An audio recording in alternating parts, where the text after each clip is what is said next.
Item ಯಾವುದೇ ಇರಲಿ try ಮಾಡಿ Aachi chicken masala. Good morning guarantee ನ್ಯೂಸ್ಗೆ ಸ್ವಾಗತ. ನಾನು ಧನುಶ್ರೀ. 50 ಗ್ಯಾರಂಟಿಯಲ್ಲಿ ಯಾವೆಲ್ಲ ಸುದ್ದಿಗಳಿವೆ ಅಂತ ಒಂದೊಂದಾಗೆ ನೋಡ್ತಾ ಹೋಗೋಣ. ಎಸ್ಎಸ್ಎಲ್ಸಿ ಪರೀಕ್ಷೆಯಲ್ಲಿ ಹಿಂದಿ ವಿಷಯದ ಅಂಕಗಳು ಪರಿಗಣಿಸದಿರಲು ರಾಜ್ಯ ಸರ್ಕಾರ ನಿರ್ಧರಿಸಿತ್ತು. ಈ ಬಗ್ಗೆ ಮಾಧ್ಯಮಗಳೊಂದಿಗೆ ಪ್ರತಿಕ್ರಿಯಿಸಿರುವ ಸಿಎಂ ಸಿದ್ದರಾಮಯ್ಯ ಅವರು, ಹಿಂದಿ ಭಾಷೆ ಕಲಿಕೆಗೆ ನಮ್ಮ ವಿರೋಧವಿಲ್ಲ, ಆದರೆ ಪರೀಕ್ಷೆ ಕಡ್ಡಾಯವಾಗಬಾರದು ಎಂಬುದು ನಮ್ಮ ಅಭಿಪ್ರಾಯ. ಹೀಗಾಗಿ ತೃತೀಯ ಭಾಷೆ ಹಿಂದಿ ವಿಷಯವನ್ನ ಕಡ್ಡಾಯ ಮಾಡಬಾರದು ಎಂದು ತೀರ್ಮಾನಿಸಿದ್ದೇವೆ ಎಂದು ತಿಳಿಸಿದ್ದಾರೆ.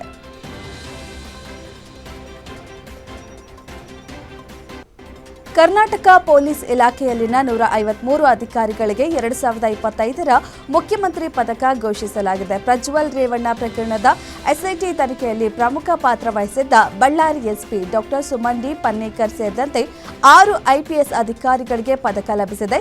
ವಿಜಯಪುರದ ಕೆನರಾ ಬ್ಯಾಂಕ್ ಕಳ್ಳತನ ಭೇದಿಸಿದ ತಂಡಕ್ಕೂ ಗೌರವ ಸಂದಿದೆ. ಏಪ್ರಿಲ್ 2ರಂದು ಪದಕ ಪ್ರದಾನ ಸಮಾರಂಭ ನಡೆಯಲಿದೆ.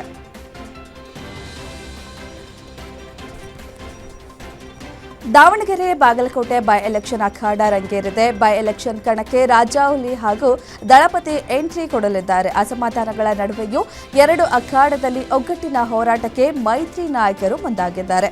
ಇನ್ನು ಚುನಾವಣಾ ಪ್ರಚಾರಕ್ಕೆ ಎಚ್ಡಿಕೆ ಬಿವೈ ವಿಜಯೇಂದ್ರ ಆಹ್ವಾನ ನೀಡಿದ್ದು, ಸೋಮವಾರದಿಂದ ಪ್ರಚಾರದಲ್ಲಿ ಯಡಿಯೂರಪ್ಪ ಹಾಗೂ ಎಚ್ಡಿಕೆ ಭಾಗಿಯಾಗಲಿದ್ದಾರೆ.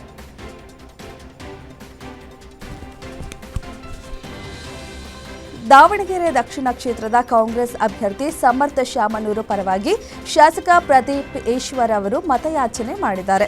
ನಗರದ ಪ್ರಮುಖ ಬೀದಿಗಳಲ್ಲಿ ತೆರೆದ ವಾಹನದ ಮುಖಾಂತರವಾಗಿ ಹಾಗೂ ಕಾಲ್ನಡಿಗೆ ಮುಖಾಂತರವಾಗಿ ಮತಯಾಚನೆ ಮಾಡಿದ್ರು. ಈ ಸಂದರ್ಭದಲ್ಲಿ ನಗರದ ಜಯದೇವ ವೃತ್ತದಲ್ಲಿ ಬಹಿರಂಗ ಸಭೆಯನ್ನ ಉದ್ದೇಶಿಸಿ ಮಾತನಾಡಿದ ಅವರು, ಕಾಂಗ್ರೆಸ್ ಸರ್ಕಾರದಿಂದ ರಾಜ್ಯ ಅಭಿವೃದ್ಧಿಯಾಗಿದೆ. ಸಮರ್ಥ ಶಾಮನೂರು ಅವರಿಗೆ ಎಲ್ಲ ಅಹಿಂದ ಮತದಾರರು ಮತದಾನ ಮಾಡಬೇಕು ಎಂದರು. ಬೈ ಎಲೆಕ್ಷನ್ ಅಖಾಡ ದಾವಣಗೆರೆ ದಕ್ಷಿಣ ಕ್ಷೇತ್ರ ರಂಗೇರ್ತಿದೆ. ಕಾಂಗ್ರೆಸ್ ಅಭ್ಯರ್ಥಿ ಸಮರ್ಥ ಶಾಮನೂರು ಪರ ಘಟಾನುಘಟಿಗಳೇ ಅಖಾಡಕ್ಕೆ ಇಳಿದಿದ್ದಾರೆ. ಅದರಲ್ಲೂ ಚಿಕ್ಕಬಳ್ಳಾಪುರ ಶಾಸಕ ಪ್ರದೀಪ್ ಈಶ್ವರ್ ದಾವಣಗೆರೆಗೆ ಖಡಕ್ ಎಂಟ್ರಿ ಕೊಟ್ಟು ಬಿಜೆಪಿ ವಿರುದ್ಧ ಗರ್ಜನೆ ಮಾಡಿದ್ದಾರೆ. ಪ್ರಮುಖ ಬೀದಿಗಳಲ್ಲಿ ತೆರಳಿ ಮನೆ ಮನೆಗೆ ಪ್ರಚಾರ ಕೈಗೊಂಡರು. ಪ್ರಚಾರದಲ್ಲಿ ಬಿಜೆಪಿ ವಿರುದ್ಧ ಶಾಸಕ ಪ್ರದೀಪ್ ಈಶ್ವರ್ ಅಬ್ಬರಿಸಿ ಬೊಬ್ಬಿರ್ತಿದ್ದಾರೆ. ದಾವಣಗೆರೆ ದಕ್ಷಿಣ ಕ್ಷೇತ್ರದ ಉಪಚುನಾವಣೆಯ ಹಿನ್ನೆಲೆಯಲ್ಲಿ ಕಾಂಗ್ರೆಸ್ ಅಭ್ಯರ್ಥಿ ಸಮರ್ಥ ಶಾಮನೂರು ಅಧಿಕೃತವಾಗಿ ಚುನಾವಣಾ ಪ್ರಚಾರಕ್ಕೆ ಚಾಲನೆ ನೀಡಿದ್ದಾರೆ. ತಮ್ಮ ತಾತ ಹಿರಿಯ ನಾಯಕ ಶಾಮನೂರು ಶಿವಶಂಕರಪ್ಪ ಅವರ ಹಾದಿಯಲ್ಲೇ ಸಮರ್ಥ್ ಕೂಡ ಹೆಜ್ಜೆ ಇಟ್ಟಿರುವುದು ವಿಶೇಷ. ಶಾಮನೂರು ಶಿವಶಂಕರಪ್ಪ ಅವರು ಪ್ರತಿ ಬಾರಿ ಚುನಾವಣಾ ಪ್ರಚಾರ ಆರಂಭಿಸುತ್ತಿದ್ದ ದಾವಣಗೆರೆಯ ಈಶಾನ್ಯ ಮೂಲೆಯ ಆನೆಕೊಂಡದ ಬಸವೇಶ್ವರ ದೇವಸ್ಥಾನದಿಂದಲೇ ಸಮರ್ಥ್ ಕೂಡ ಪ್ರಚಾರ ಆರಂಭಿಸಿದರು.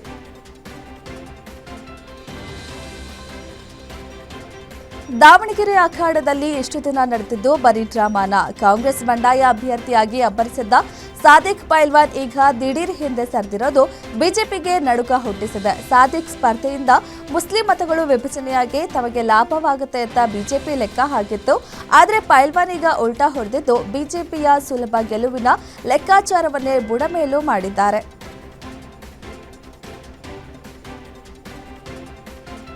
ಜಿಬಿಎ ರಚನೆಯಾದ ನಂತರ ಮೊದಲ ಬಾರಿಗೆ 5 ಪ್ರತ್ಯೇಕ ಪಾಲಿಕೆಗಳಿಗೆ ಬಜೆಟ್ ಮಂಡನೆಯಾಗಿದೆ. ಪ್ರಮುಖ 3 ಪಾಲಿಕೆಗಳ ಆಯವ್ಯಯ ಮಂಡನೆಯಾಗಿದೆ. ಉತ್ತರ, ಪಶ್ಚಿಮ ಮತ್ತು ದಕ್ಷಿಣ ಪಾಲಿಕೆಗಳ ಬಜೆಟ್ ಅನ್ನು ಆಯುಕ್ತರು ಮಂಡಿಸಿದ್ದಾರೆ. ಆದಾಯ ಕ್ರೋಢೀಕರಣದ ಹೆಸರಿನಲ್ಲಿ ಹೊಸ ಖಾತೆಗಳಿಗೆ 2% ಹೆಚ್ಚುವರಿ ಹೊರೆ ನೀಡಲಾಗಿದೆ. ಅಲ್ಲದೆ ಮಾರ್ಗದರ್ಶಿ ಮೌಲ್ಯಾಂಕ ಶುಲ್ಕವನ್ನು 5%ರಷ್ಟು ಏರಿಕೆ ಮಾಡಲಾಗಿದೆ. ರಾಜ್ಯದಲ್ಲಿ ಎಸ್ಎಸ್ಎಲ್ಸಿ ಪರೀಕ್ಷೆಗಳು ನಡೆಯುತ್ತಿವೆ. ಆದರೆ ಬೆಳಗಾವಿ ಜಿಲ್ಲೆಯ ಚಿಕ್ಕೋಡಿ, ಶೈಕ್ಷಣಿಕ ಜಿಲ್ಲೆಯ ಮೂಡಲಗಿಯಲ್ಲಿ ಶಿಕ್ಷಣ ಇಲಾಖೆಯ ಸಿಬ್ಬಂದಿಯ ಬೇಜವಾಬ್ದಾರಿತನ ಪರಾಕಾಷ್ಠೆ ತಲುಪಿದೆ. ಮಕ್ಕಳ ಭವಿಷ್ಯ ನಿರ್ಧರಿಸುವ ಉತ್ತರ ಪತ್ರಿಕೆಗಳನ್ನು ಯಾವುದೇ ಭದ್ರತೆ ಇಲ್ಲದೆ ಬೈಕ್ನಲ್ಲಿ ಸಾಗಿಸುವ ಮೂಲಕ ನಿಯಮಗಳನ್ನು ಗಾಳಿಗೆ ತೂರಲಾಗಿದೆ. ಪರೀಕ್ಷಾ ಸಿಟ್ಟಿಂಗ್ ಸ್ಕ್ವಾಡ್ ಆಗಿದ್ದ ಎಸ್ಆರ್ ಬೆಳಗಲಿ ಮತ್ತು ಡಿ ದರ್ಜೆ ನೌಕರರು ಈ ನಿಯಮ ಬಾಹಿರ ಕೃತ್ಯ ಎಸಗಿದ್ದಾರೆ. ವೈದ್ಯನ ಎಡವಟ್ಟಿಗೆ 9ನೇ ತರಗತಿ ಬಾಲಕಿ ಸಾವನ್ನಪ್ಪಿರುವ ಘಟನೆ ರಾಯಚೂರು ಜಿಲ್ಲೆಯ ಮಸ್ಕಿ ತಾಲೂಕಿನ ಅಮೀನಗಡ ಗ್ರಾಮದಲ್ಲಿ ನಡೆದಿದೆ. ಮಾರ್ಚ್ 26ರಂದು ಜ್ವರ ಅಂತ ವೈದ್ಯನ ಬಳಿ ಚಿಕಿತ್ಸೆಗೆ ಬಂದಿದ್ದ ಸಿಂಧುಗೆ ವೈದ್ಯ ನೀಡಿದ ಇಂಜೆಕ್ಷನ್ನಿಂದ ರಿಯಾಕ್ಷನ್ ಆಗಿ ರಾತ್ರಿ ಮೈಮೇಲೆ ಗುಳ್ಳೆಗಳು ಬಂದು ಬಾಲಕಿ ನರಳಾಟ ನಡೆಸಿದ್ದಾಳೆ. ಹೆಚ್ಚಿನ ಚಿಕಿತ್ಸೆಗಾಗಿ ಮಾನ್ವಿ ಆಸ್ಪತ್ರೆಗೆ ದಾಖಲಿಸಿದ್ರು. ಚಿಕಿತ್ಸೆ ಫಲಕಾರಿಯಾಗದೆ ಬಾಲಕಿ ಮೃತಪಟ್ಟಿದ್ದಾಳೆ. ಘಟನೆ ಸಂಬಂಧ ಕವಿತಾಳ ಪೊಲೀಸ್ ಠಾಣೆಯಲ್ಲಿ ಪ್ರಕರಣ ದಾಖಲಾಗಿದೆ. ಮೈಸೂರು ಜಿಲ್ಲೆಯ ಹುಣಸೂರು ತಾಲೂಕಿನಲ್ಲಿ ಪೊಲೀಸರು ಭರ್ಜರಿ ಕಾರ್ಯಾಚರಣೆ ನಡೆಸಿದ್ದು ಅಂದಾಜು 48 ಕೆಜಿಗೂ ಹೆಚ್ಚು ಸಿಂಥೆಟಿಕ್ ಡ್ರಗ್ಸ್ ಅನ್ನು ವಶಪಡಿಸಿಕೊಂಡಿದ್ದಾರೆ. ಹುಣಸೂರು ತಾಲೂಕಿನ ದಾಸನಪುರ ರತ್ನಪುರಿ ಮಾರ್ಗ ಮಧ್ಯೆ ಇರುವ ತೋಟವೊಂದರ ಮೇಲೆ ಪೊಲೀಸರು ದಾಳಿ ನಡೆಸಿದ್ದಾರೆ. ಈ ತೋಟವು ಇರ್ಫಾನ್ ಎಂಬುವರಿಗೆ ಸೇರಿದ್ದಾಗಿದ್ದು ಸದ್ಯ ಪೊಲೀಸರು ಇರ್ಫಾನ್ ಅನ್ನು ವಶಕ್ಕೆ ಪಡೆದು ವಿಚಾರಣೆ ನಡೆಸುತ್ತಿದ್ದಾರೆ.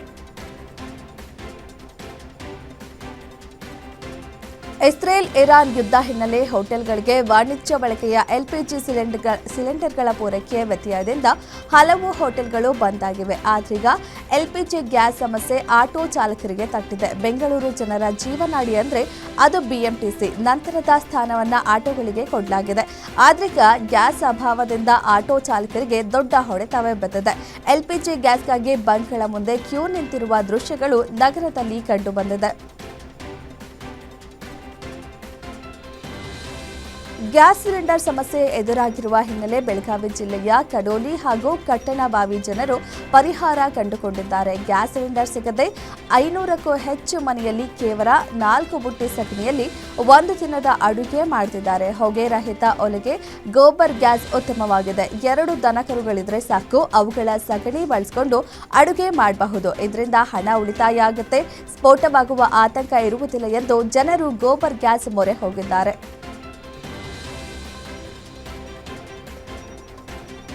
ಕಾಫಿ ನಾಡಿನ ಮಲೆನಾಡು ಭಾಗದಲ್ಲಿ ಹವಾಮಾನ ದಿಢೀರ್ ಬದಲಾಗಿದ್ದು ಬಿರುಗಾಳಿ ಸಹಿತ ಭಾರೀ ಮಳೆ ಸುರಿದಿದೆ. ಚಿಕ್ಕಮಗಳೂರು ನಗರ ಸೇರಿದಂತೆ ಜಿಲ್ಲೆಯ ವಿವಿಧ ತಾಲೂಕುಗಳಲ್ಲಿ ಧಾರಾಕಾರ ಮಳೆಯಾಗುತ್ತಿದ್ದು ಜನಜೀವನ ಅಸ್ತವ್ಯಸ್ತಗೊಂಡಿದೆ. ನಗರದಾದ್ಯಂತ ಬಿರುಗಾಳಿಯೊಂದಿಗೆ ಮಳೆ ಸುರಿದಿದ್ದು ತಾಲೂಕಿನ ಗ್ರಾಮೀಣ ಭಾಗಗಳಲ್ಲೂ ಮಳೆಯ ಆರ್ಭಟ ಜೋರಾಗಿದೆ. ಆಲ್ದೂರು ಸುತ್ತಮುತ್ತಲಿನ ಪ್ರದೇಶಗಳಲ್ಲಿ ಧಾರಾಕಾರ ಮಳೆಯಾಗುತ್ತಿದ್ದು ಕಾಫಿ ತೋಟಗಳಿಗೆ ಇದು ಆಸರೆಯಾದ್ರೂ ಬಿರುಗಾಳಿಯ ಭೀತಿ ಆವರಿಸಿದೆ. ಬೇಸಿಗೆಯ ನಡುವೆ ರಾಜ್ಯದ ಹಲವೆಡೆ ಸುರಿದ ಅಕಾಲಿಕ ಮಳೆ ಮತ್ತು ಬಿರುಗಾಳಿ ತೀವ್ರ ಅವಾಂತರ ಸೃಷ್ಟಿಸಿದೆ. ಮಲೆನಾಡು ಶಿವಮೊಗ್ಗದಲ್ಲಿ ಮಳೆಯ ಆರ್ಭಟ ಜೋರಾಗಿದೆ. ಶಿವಮೊಗ್ಗದಾದ್ಯಂತ ಧಾರಾಕಾರ ಮಳೆಗೆ ಭಾರೀ ಅವಾಂತರವೇ ಸೃಷ್ಟಿಯಾಗಿದೆ. ಧಾರಾಕಾರ ಮಳೆಗೆ ಬೃಹತ್ ಮರಗಳು ಧರೆಗೆ ಉರುಳಿವೆ.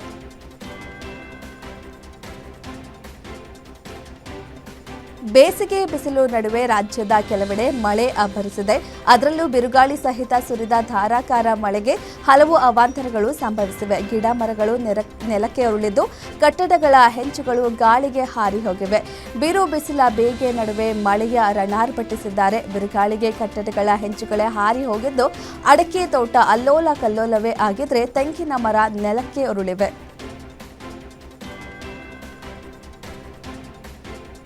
ದೊಡ್ಡಬಳ್ಳಾಪುರದಲ್ಲಿ ಶ್ರೀರಾಮ ಶೋಭಾಯಾತ್ರೆಗೆ ಅದ್ದೂರಿಯಾಗಿ ಸಿದ್ಧತೆ ನಡೆಸಲಾಗಿದೆ. ಆದರೆ ರ್ಯಾಲಿ ವೇಳೆ ಡಿಜೆಗೆ ಅನುಮತಿ ಸಿಗದೆ ಕಾರ್ಯಕರ್ತರು ಕಂಗಾಲಾಗಿದ್ದಾರೆ. ಡಿಜೆಗೆ ಅವಕಾಶ ಕೊಡಿ ಎಂದು ಪೊಲೀಸ್ ಹಾಗೂ ಕಾರ್ಯಕರ್ತರ ನಡುವೆ ವಾಗ್ವಾದ ನಡೆದಿದೆ. ಈ ಹಿನ್ನೆಲೆ ಶಾಸಕ ಧೀರಜ್ ಮುನಿರಾಜು ನೇತೃತ್ವದಲ್ಲಿ ಪೊಲೀಸರೊಂದಿಗೆ ಸಭೆ ನಡೆಸಿದ್ರು. ಸಣ್ಣ ಮಟ್ಟದ ಧ್ವನಿವರ್ಧಕ ಬಳಸಲು ಪೊಲೀಸ್ ಇಲಾಖೆ ಅನುಮತಿ ನೀಡಿದೆ. ಇಂದು ನಡೆಯುವ ಶೋಭಾಯಾತ್ರೆಗೆ ಹಿಂದೂ ಕಾರ್ಯಕರ್ತರು ತಯಾರಿ ನಡೆಸಿದ್ದಾರೆ.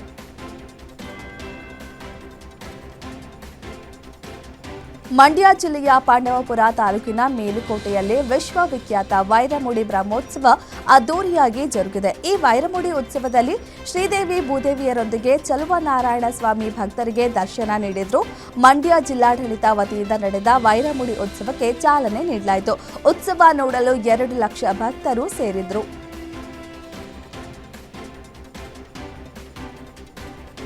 ಜೇವಾರ್ನಲ್ಲಿ ನಿರ್ಮಾಣಗೊಂಡಿರುವ ನೋಯ್ಡಾ ಅಂತಾರಾಷ್ಟ್ರೀಯ ವಿಮಾನ ನಿಲ್ದಾಣವನ್ನು ಪ್ರಧಾನಿ ಮೋದಿ ಉದ್ಘಾಟಿಸಿದರು. ಸುಮಾರು 11,200 ಕೋಟಿ ರೂಪಾಯಿ ವೆಚ್ಚದಲ್ಲಿ ನಿರ್ಮಿಸಲಾದ ಈ ವಿಮಾನ ನಿಲ್ದಾಣವು ಸಾರ್ವಜನಿಕ ಖಾಸಗಿ ಸಹಭಾಗಿತ್ವದಲ್ಲಿ ನಿರ್ಮಾಣಗೊಂಡಿದೆ. ಈ ಯೋಜನೆ ಉತ್ತರ ಪ್ರದೇಶದ ಮೂಲಸೌಕರ್ಯ ಅಭಿವೃದ್ಧಿಗೆ ಮಹತ್ವದ ಮೈಲುಗಲ್ಲಾಗಿದೆ. ಈ ವಿಮಾನ ನಿಲ್ದಾಣ ಉದ್ಘಾಟನೆಯೊಂದಿಗೆ ಉತ್ತರ ಪ್ರದೇಶ ದೇಶದಲ್ಲಿ 5 ಅಂತಾರಾಷ್ಟ್ರೀಯ ವಿಮಾನ ನಿಲ್ದಾಣಗಳನ್ನು ಹೊಂದಿರುವ ಮೊದಲ ರಾಜ್ಯವಾಗಿದೆ.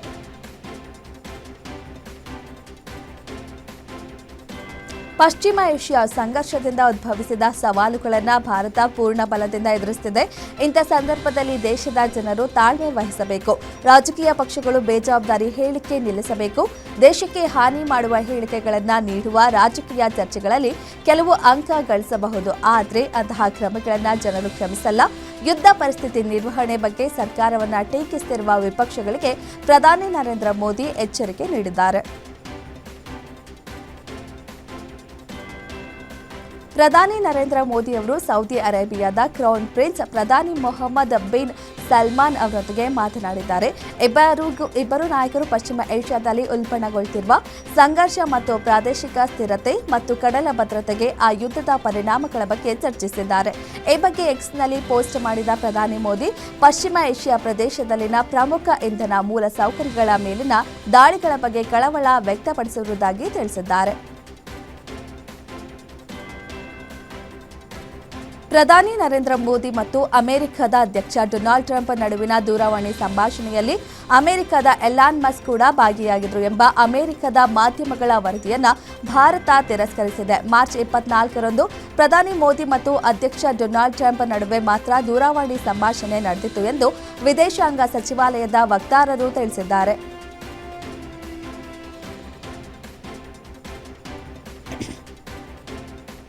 ಪಶ್ಚಿಮ ಬಂಗಾಳದ ವಿಧಾನಸಭಾ ಚುನಾವಣೆಗೂ ಮುನ್ನ ಚುನಾವಣಾ ಪ್ರಚಾರದಲ್ಲಿ ಭಾಗಿಯಾದ ಕೇಂದ್ರ ಗೃಹ ಸಚಿವ ಅಮಿತ್ ಶಾ ಬಂಗಾಳದ ಮುಖ್ಯಮಂತ್ರಿ ಮಮತಾ ಬ್ಯಾನರ್ಜಿ ವಿರುದ್ಧ ತೀವ್ರ ವಾಗ್ದಾಳಿ ನಡೆಸಿದ್ದಾರೆ. ಅಲ್ಲದೆ ಬಂಗಾಳದಲ್ಲಿ ಆಡಳಿತ ಪಕ್ಷದ ವಿರುದ್ಧ ಚಾರ್ಜ್ ಶೀಟ್ ಬಿಡುಗಡೆ ಮಾಡಿದ್ದಾರೆ. ಸುಳ್ಳು ಭರವಸೆಗಳನ್ನು ನೀಡುತ್ತಾ ಅನುಕಂಪದ ಅಲೆ ಗಿಟ್ಟಿಸಿಕೊಳ್ಳುತ್ತಾ ಮಮತಾ ಬ್ಯಾನರ್ಜಿ ಜನರಲ್ಲಿ ಮೂರ್ಖರನ್ನಾಗಿ ಮಾಡ್ತಿದ್ದಾರೆ ಎಂದು ಅಮಿತ್ ಶಾ ಹೇಳಿದ್ದಾರೆ.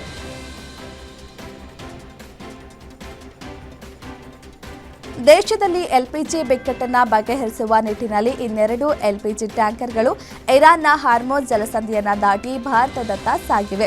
ಭಾರತ ಸೇರಿದಂತೆ 5 ಮಿತ್ರ ರಾಷ್ಟ್ರಗಳಿಗೆ ಹಾರ್ಮೋಜ್ ಜಲಸಂಧಿಯನ್ನು ಮುಕ್ತಗೊಳಿಸಲಾಗುವುದು ಎಂದು ನಿನ್ನೆ ಇರಾನ್ ಹೇಳಿಕೆ ನೀಡಿತ್ತು. ಅದರಂತೆ 2 ಟ್ಯಾಂಕರ್ಗಳು ಹಾರ್ಮೋಜ್ ಜಲಸಂಧಿಯನ್ನು ದಾಟಿ ಸುರಕ್ಷಿತವಾಗಿ ಭಾರತದತ್ತ ಆಗಮಿಸುತ್ತಿದೆ.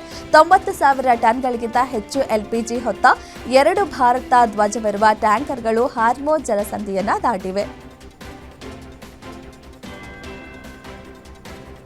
ಇರಾನ್ ಇಸ್ರೇಲ್ ಅಮೆರಿಕ ಯುದ್ಧ ಮುಗಿಯುವ ಲಕ್ಷಣ ಗೋಚರಿಸುತ್ತಿಲ್ಲ. ಮತ್ತೊಂದೆಡೆ ಎಲ್ಪಿಜಿ ಗ್ಯಾಸ್, ಪೆಟ್ರೋಲಿಯಂ ಉತ್ಪನ್ನಗಳ ಕೊರತೆ ಹಾಗೂ ಜಾಗತಿಕ ಬಿಕ್ಕಟ್ಟು ಎದುರಾಗಿದೆ.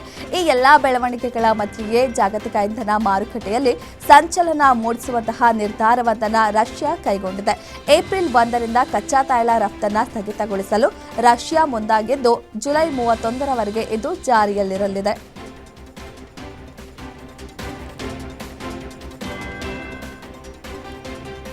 ಇರಾನ್ ಮೇಲೆ ಅಮೆರಿಕ ಇಸ್ರೇಲ್ ಜಂಟಿ ದಾಳಿಯ ನಂತರ ಇರಾನ್ನ ಹೊಸ ಸರ್ವೋಚ್ಚ ನಾಯಕ ಮುಸ್ತಫಾ ಖಮೇನಿ ಬಗ್ಗೆ ಟ್ರಂಪ್ ಶಾಕಿಂಗ್ ಹೇಳಿಕೆ ನೀಡಿದ್ದಾರೆ. ಮುಸ್ತಫಾ ಖಮೇನಿ ಸತ್ತಿರಬಹುದು ಅಥವಾ ತುಂಬಾ ಕೆಟ್ಟ ಸ್ಥಿತಿಯಲ್ಲಿರಬಹುದು ಎಂದು ಹೇಳಿದ್ದಾರೆ. ಅಮೆರಿಕದ ಮಿಲಿಟರಿ ಕಾರ್ಯಾಚರಣೆಯು ಇರಾನ್ನ ನಾಯಕತ್ವ, ಮಿಲಿಟರಿ ಶಕ್ತಿಯನ್ನ ನಾಶಪಡಿಸಿದೆ. ಇರಾನ್ನ ನೂತನ ನಾಯಕ ಸತ್ತಿದ್ದಾರೆ ಎಂದು ನನಗೆ ಅನಿಸುತ್ತದೆ ಎಂದು ಟ್ರಂಪ್ ಹೇಳಿದ್ದಾರೆ. ಅಮೆರಿಕ ಅಧ್ಯಕ್ಷ ಡೊನಾಲ್ಡ್ ಟ್ರಂಪ್ ಸೋತವರೊಂದಿಗೆ ಸುತ್ತಾಡಲು ಇಷ್ಟಪಡ್ತೇನೆ ಎಂದು ಹೇಳಿದ್ದಾರೆ. ಯಾಕೆಂದರೆ ಯಶಸ್ವಿ ಜನರು ತಮ್ಮ ಸಾಧನೆಗಳ ಬಗ್ಗೆ ಮಾತನಾಡುವುದನ್ನು ಕೇಳಲು ಅವರಿಗೆ ಇಷ್ಟವಾಗೋದಿಲ್ಲಂತೆ. ನಾನು ಯಾವಾಗಲೂ ಸೋತವರೊಂದಿಗೆ ಇರಲು ಇಷ್ಟಪಡ್ತೇನೆ, ಯಾಕೆಂದರೆ ಅದು ನನಗೆ ಉತ್ತಮ ಭಾವನೆ ನೀಡುತ್ತದೆ. ನಾನು ತುಂಬಾ ಯಶಸ್ವಿ ವ್ಯಕ್ತಿಗಳನ್ನು ದ್ವೇಷಿಸುತ್ತೇನೆ ಎಂದು ಹೇಳಿದ್ದಾರೆ.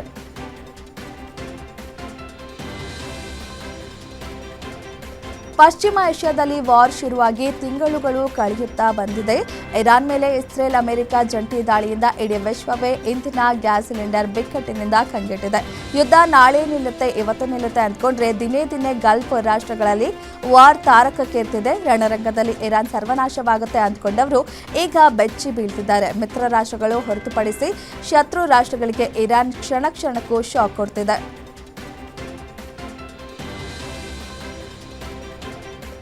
ಪಶ್ಚಿಮ ಏಷ್ಯಾದಲ್ಲಿನ ಯುದ್ಧದಿಂದ ಗ್ಯಾಸ್ ಸಿಲಿಂಡರ್ ಅಭಾವದ ನಡುವೆ ಭಾರತದ ಜನರಿಗೆ ಗುಡ್ ನ್ಯೂಸ್ ಸಿಕ್ಕಿದೆ. ಸುರಕ್ಷಿತವಾಗಿ ಹಾರ್ಮೋಜ್ ಜಲಸಂಧಿಯನ್ನು ದಾಟಿ 47,000 ಮೆಟ್ರಿಕ್ ಟನ್ ಎಲ್ಪಿಜಿ ಹೊತ್ತ ಭಾರತೀಯ ಹಡಗು ಜಗ್ ವಸಂತ್ ಗುಜರಾತ್ನ ಜಾಮ್ನಗರದ ವದಿನಾರ್ ಬಂದರಿಗೆ ಆಗಮಿಸಿದೆ. ಕುವೈತ್ನ ಮಿನಾ ಅಲ್ ಅಹಮದಿ ಬಂದರಿನಿಂದ ಲೋಡ್ ಮಾಡಲಾದ ಜಗ್ ವಸಂತ್ ಆಗಮಿಸಿದೆ. ಹಡಗಿನಲ್ಲಿದ್ದ 14 ಸಿಬ್ಬಂದಿ ಸುರಕ್ಷಿತವಾಗಿದ್ದು ವೈದ್ಯಕೀಯವಾಗಿ ಸದೃಢರಾಗಿದ್ದಾರೆ. ಗಲ್ಫ್ ರಾಷ್ಟ್ರಗಳ ಮಧ್ಯೆ ರಣಭೀಕರ ದಾಳಿ ಮುಂದುವರೆದಿದ್ದು ವಿಶ್ವದ ದೊಡ್ಡಣ್ಣ ಅಮೆರಿಕಾಗೆ ಇರಾನ್ ಬಿಗ್ ಶಾಕ್ ಕೊಟ್ಟಿದೆ. ಅಮೆರಿಕದ ಇಂಧನ ತುಂಬುವ 4 ಏರ್ಕ್ರಾಫ್ಟ್ಗಳನ್ನು ಧ್ವಂಸ ಮಾಡಿದೆ. ಅಷ್ಟೇ ಅಲ್ಲದೆ ಯುಎಸ್ ವಾಯುಪಡೆಯ KC-135 ಟ್ಯಾಂಕರ್ ಏರ್ಕ್ರಾಫ್ಟ್ ಉಡೀಸ್ ಮಾಡಿದ್ದು ಅಮೆರಿಕದ 12ಕ್ಕೂ ಹೆಚ್ಚು ಸೈನಿಕರಿಗೆ ಈ ದಾಳಿಯಿಂದ ಗಂಭೀರ ಗಾಯವಾಗಿದೆ.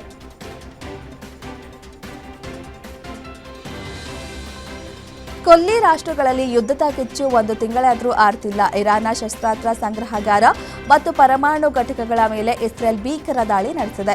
ಇದಕ್ಕೆ ಪ್ರತಿಯಾಗಿ ಅತಿ ದೊಡ್ಡ ಬೆಲೆ ತೆರಬೇಕಾಗುತ್ತದೆ ಎಂದು ಇರಾನ್, ಇಸ್ರೇಲ್ ಮತ್ತು ಅಮೆರಿಕಾಗೆ ಎಚ್ಚರಿಕೆ ನೀಡಿದೆ. ಈ ಯುದ್ಧದ ಕಾರ್ಮೋಡದ ನಡುವೆಯೇ ಭಾರತದತ್ತ 2 ಬೃಹತ್ ಪೆಟ್ರೋಲ್ ಹಡಗುಗಳು ಬರ್ತಿವೆ. ಹಾರ್ಮೋಜ್ ಜಲಸಂಧಿಗೆ ಅಪಾಯಕಾರಿ ಮಾರ್ಗದಲ್ಲಿ ಈ ಹಡಗುಗಳು ಸಾಗಬೇಕಿದೆ.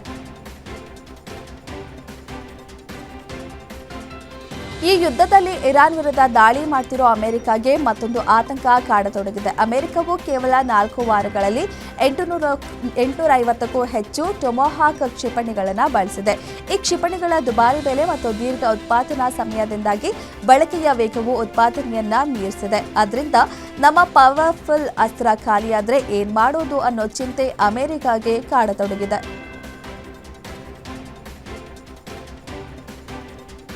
ಅಮೆರಿಕ ಅಧ್ಯಕ್ಷ ಡೊನಾಲ್ಡ್ ಟ್ರಂಪ್ಗೆ ಮತ್ತೊಂದು ಜಲಾಘಾತವಾಗಿದೆ. ಇರಾನ್ ಪರ ಯುದ್ಧಕ್ಕೆ ಯೆಮೆನ್ ಎಂಟ್ರಿಯಾಗಿದ್ದು ಇಸ್ರೇಲ್ ಮೇಲೆ ಹೌತಿ ಬಂಡುಕೋರರು ಮೊದಲ ಕ್ಷಿಪಣಿ ಹಾರಿಸಿದ್ದಾರೆ. ಇಸ್ರೇಲ್ ಅಮೆರಿಕ ಪಡೆಗಳು ಇರಾನ್ ಮೇಲೆ ದಾಳಿ ಮಾಡಲು ಕೆಂಪು ಸಮುದ್ರದಲ್ಲಿ ಆಟಾಟೋಪ ಪ್ರದರ್ಶಿಸಿದರೆ ತಕ್ಕ ಶಾಸ್ತಿ ಮಾಡುತ್ತೇವೆ ಎಂದು ಹೌತಿಗಳು ಎಚ್ಚರಿಸಿದ್ದಾರೆ.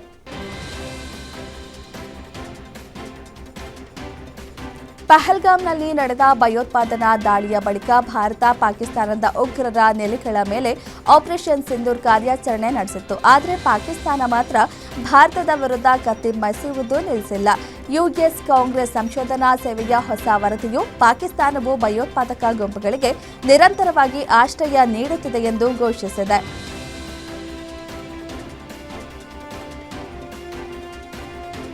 ಪರ್ಷಿಯನ್ ಕೊಲ್ಲಿ ಸಮುದ್ರದಲ್ಲಿ ಅಮೆರಿಕ ಮಿಲಿಟರಿ ನಿರ್ವಹಿಸುತ್ತಿದ್ದ 6 ಯುದ್ಧ ಹಡಗುಗಳ ಮೇಲೆ ದಾಳಿ ನಡೆಸಲಾಗಿದೆ. ಇದರಲ್ಲಿ ಹೆಚ್ಚಿನ ಸಂಖ್ಯೆಯ ಅಮೆರಿಕನ್ ಸೈನಿಕರು ಸಾವಿಗೀಡಾಗಿದ್ದಾರೆ ಎಂದು ಇಸ್ಲಾಮಿಕ್ ರೆವಲ್ಯೂಷನ್ ಗಾರ್ಡ್ಸ್ ಕಾರ್ಪ್ಸ್ ಹೇಳಿದೆ. ಆಪರೇಷನ್ ಟ್ರೂ ಪ್ರಾಮಿಸ್ 4ರ ಕಾರ್ಯಾಚರಣೆಯಲ್ಲಿ 6 ಅಮೆರಿಕ ಲ್ಯಾಂಡಿಂಗ್ ಕ್ರಾಫ್ಟ್ ಯುಟಿಲಿಟಿ ಧ್ವಂಸಗೊಂಡಿದೆ ಎಂದು ತಿಳಿದಿದೆ.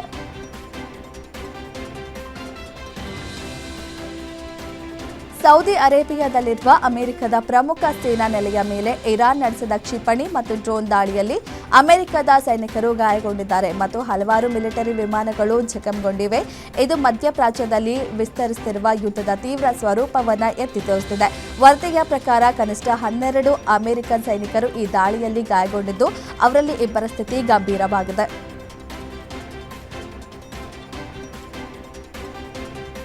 ಇರಾನ್ ಅಧ್ಯಕ್ಷ ಮಸೂದ್ ಪೆಜೆಶ್ಕಿಯಾನ್ ತಮ್ಮ ನೆರೆಯ ಗಲ್ಫ್ ರಾಷ್ಟ್ರಗಳಿಗೆ ಪ್ರಬಲ ಸಂದೇಶ ರವಾನಿಸಿದ್ದು, ಅಭಿವೃದ್ಧಿ ಮತ್ತು ಶಾಂತಿ ಬೇಕಾದರೆ ತಮ್ಮ ನೆಲದಲ್ಲಿ ಅಮೆರಿಕ ಮತ್ತು ಇಸ್ರೇಲ್ ಸೇನೆಗೆ ಸ್ಥಳಾವಕಾಶ ಬೆಂಬಲ ನೀಡಬೇಡಿ, ಯುದ್ಧವನ್ನು ನಡೆಸಲು ಅವಕಾಶ ನೀಡಬೇಡಿ ಎಂದು ಸೂಚಿಸಿದ್ದಾರೆ. Saudi Arabia, United Arab Emirates, Oman, Kuwait, Qatar ಮತ್ತು ಇತರ ದೇಶಗಳ ಮೇಲೂ ದಾಳಿ ನಡೆಯುತ್ತಿರುವ ಮಧ್ಯೆ ಇರಾನ್ ಈ ಸಂದೇಶ ರವಾನಿಸಿದೆ.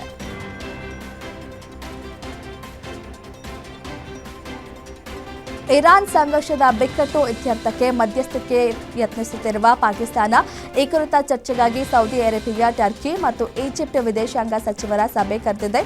ಇಂದು ನಾಳೆ 2 ದಿನ ಇಸ್ಲಾಮಾಬಾದ್ನಲ್ಲಿ ಸಭೆ ನಡೆಯಲಿದೆ. ಪಾಕ್ ವಿದೇಶಾಂಗ ಸಚಿವ ಇತಾಕದಾರ್ ಆಹ್ವಾನದ ಮೇರೆಗೆ ಸಭೆ ಆಯೋಜನೆ ಆಗಿದೆ.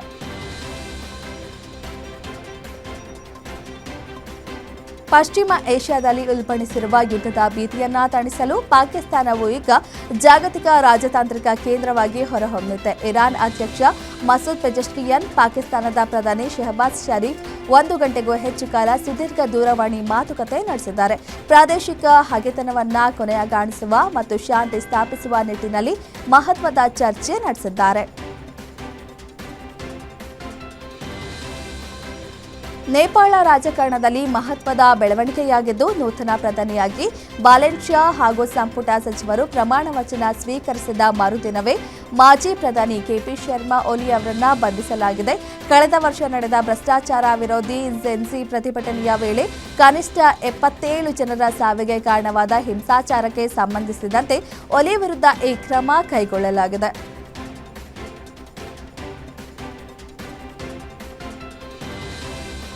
ಸೌಂದರ್ಯ ಸ್ಪರ್ಧೆ ಎಂದರೆ ಅಲ್ಲಿ ಕೇವಲ ರೂಪವಷ್ಟೇ ಅಲ್ಲ, ಸಮಯ ಪ್ರಜ್ಞೆ ಮತ್ತು ಆತ್ಮವಿಶ್ವಾಸವೂ ಅತಿ ಮುಖ್ಯ. ಆದರೆ ಥೈಲ್ಯಾಂಡ್ನಲ್ಲಿ ಇತ್ತೀಚೆಗೆ ನಡೆದ ಮಿಸ್ ಗ್ರ್ಯಾಂಡ್ ಥೈಲ್ಯಾಂಡ್ ಸೌಂದರ್ಯ ಸ್ಪರ್ಧೆಯ ನೇರ ಪ್ರಸಾರ ನಡೆಯುತ್ತಿದ್ದಾಗಲೇ ಸುಂದರಿಯೊಬ್ಬಳ ಹಲ್ಲುಗಳು ಕಳಚಿ ಬಿದ್ದ ಅಪರೂಪದ ಮತ್ತು ಮುಜುಗರದ ಪ್ರಸಂಗವೊಂದು ಜರುಗಿದೆ.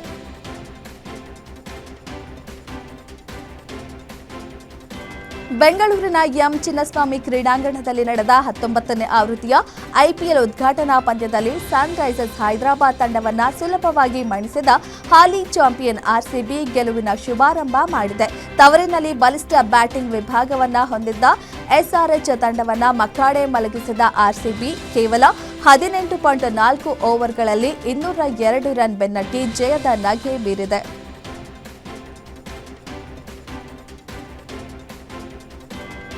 ಬೆಂಗಳೂರಿನ ಎಂ ಚಿನ್ನಸ್ವಾಮಿ ಕ್ರೀಡಾಂಗಣದಲ್ಲಿ ನಡೆದ ಆರ್ಸಿಬಿ ಸನ್ರೈಸರ್ಸ್ ಪಂದ್ಯದಲ್ಲಿ ಲೋಕಲ್ ಬಾಯ್ ದೇವದತ್ ಪಡಿಕ್ಕಲ್ ಅಬ್ಬರಿಸಿದ್ರು. ಸನ್ರೈಸರ್ಸ್ ತಂಡ 20 ಓವರ್ಗಳಲ್ಲಿ 9 ವಿಕೆಟ್ ನಷ್ಟಕ್ಕೆ 201 ರನ್ ಕಲೆ ಹಾಕಿತು. ಗೆಲುವಿನ 202 ರನ್ಗಳ ಗುರಿ ಪಡೆದ ಆರ್ಸಿಬಿ ಪರ ಅಬ್ಬರಿಸಿದ ದೇವದತ್ ಪಡಿಕ್ಕಲ್ ತಮ್ಮ ಐಪಿಎಲ್ ಋತು ಜೀವನದ ವೇಗದ ಅರ್ಧಶತಕ ಸಿಡಿಸಿದ್ರು.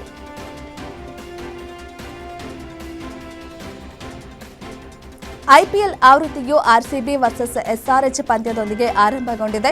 ಚಿನ್ನಸ್ವಾಮಿ ಕ್ರೀಡಾಂಗಣದಲ್ಲಿ ಕಳೆದ ವರ್ಷ ಸಂಭ್ರಮಾಚರಣೆ ವೇಳೆ ಕಾಲ್ತುಳಿತದಲ್ಲಿ ಮೃತಪಟ್ಟ 11 ಅಭಿಮಾನಿಗಳಿಗೆ ಭಾವಪೂರ್ಣ ಶ್ರದ್ಧಾಂಜಲಿ ಸಲ್ಲಿಸಲಾಯಿತು. ಉಭಯ ತಂಡಗಳ ಆಟಗಾರರು ಕಪ್ಪು ಬ್ಯಾಂಡ್ ಧರಿಸಿ 1 ನಿಮಿಷ ಮೌನಾಚರಣೆ ನಡೆಸಿದರು.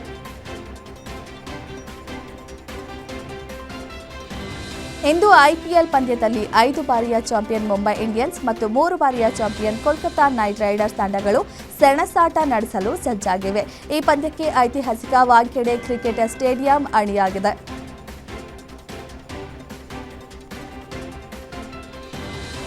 ಡಾರ್ಲಿಂಗ್ ಕೃಷ್ಣ ನಟಿಸಿ ನಿರ್ದೇಶಿಸಿ ನಿರ್ಮಿಸಿದ ಲವ್ ಮಾಕ್ಟೇಲ್ 3 ಸಿನಿಮಾ ಕತೆ ಕದ್ದ ಆರೋಪ ಪ್ರತ್ಯಾರೋಪಕ್ಕೆ ಫಿಲ್ಮ್ ಚೇಂಬರ್ ಬ್ರೇಕ್ ಹಾಕಿದೆ. ಫಿಲ್ಮ್ ಚೇಂಬರ್ ಅಧ್ಯಕ್ಷೆ ಜಯಮಾಲಾ ನೇತೃತ್ವದಲ್ಲಿ ಸಂಧಾನ ಮಾಡುವಲ್ಲಿ ಯಶಸ್ವಿಯಾಗಿದ್ದಾರೆ. ಡಾರ್ಲಿಂಗ್ ಕೃಷ್ಣ, ರಾಘವೇಂದ್ರ ನಾಯಕ್, ಗುರುದೇಶ್ ಪಾಂಡೆ ನಡುವೆ ಸಂಧಾನ ಮಾಡಿದ್ದಾರೆ. ಈ ವೇಳೆ ಹಿರಿಯ ನಿರ್ದೇಶಕ ಗುರುದೇಶ್ ಪಾಂಡೆಗೆ ನಟ ಕೃಷ್ಣ ಕ್ಷಮೆಯಾಚಿಸಿದ್ದಾರೆ.